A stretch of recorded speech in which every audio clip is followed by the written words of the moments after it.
কয়েক সপ্তাহের মধ্যে ইরানের সঙ্গে চলমান সংঘাত শেষ করতে চান বলে নিজের সহযোগীদের জানিয়েছেন যুক্তরাষ্ট্রের প্রেসিডেন্ট ডোনাল্ড ট্রাম্প। মার্কিন সংবাদ মাধ্যম ওয়াল স্ট্রিট জার্নালের এক প্রতিবেদনে এমন দাবি করা হয়েছে। প্রতিবেদন অনুযায়ী সাম্প্রতিক দিনগুলোয় ব্যক্তিগত আলাপচারিতায় ডোনাল্ড ট্রাম্প তার সহযোগীদের বলেছেন ইরানের দীর্ঘমেয়াদী যুদ্ধ এড়াতে চান তিনি।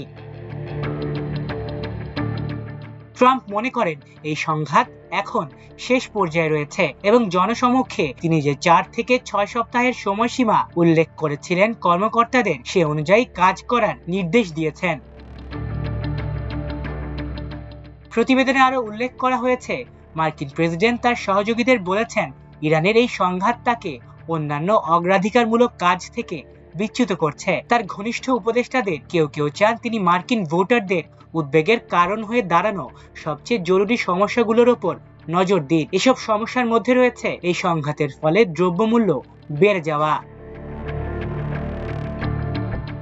সংশ্লিষ্ট কিছু ব্যক্তির বরাত দিয়ে পত্রিকাটি আরো জানিয়েছে হোয়াইট হাউস মে মাসের মাঝামাঝি সময়ে ট্রাম্পের চীন সফরের প্রস্তুতি নিচ্ছে। ধারণা করা হচ্ছে সেই বৈঠক শুরু হওয়ার আগেই যুদ্ধ শেষ হবে। গত 28 ফেব্রুয়ারি ইরানের উপর হামলা শুরু করে যুক্তরাষ্ট্র ও ইসরায়েল। তেহরান সহ ইরানের প্রধান শহরগুলোয় হামলা চালানো হয়। হামলার অজুহাত হিসেবে হোয়াইট হাউসের পক্ষ থেকে ইরানের সম্ভাব্য ক্ষেপণাস্ত্র ও পারমাণবিক হুমকির কথা বলা হয়। এই যৌথ হামলায় ইরানের সর্বোচ্চ নেতা আয়াতুল্লাহ আলী খামেনি সহ বেশ কয়েকজন গুরুত্বপূর্ণ ইরানি নেতা নিহত হন।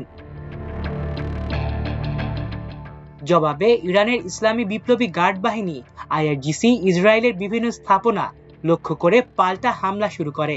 এছাড়া বাহরাইন, জর্ডান, কুয়েত, কাতার, সৌদি আরব ও সংযুক্ত আরব আমিরাতের মার্কিন সামরিক ঘাঁটিগুলোতেও হামলা চালানো হয়। মাল্টিমিডিয়া ডেস্ক, আমার দেশ।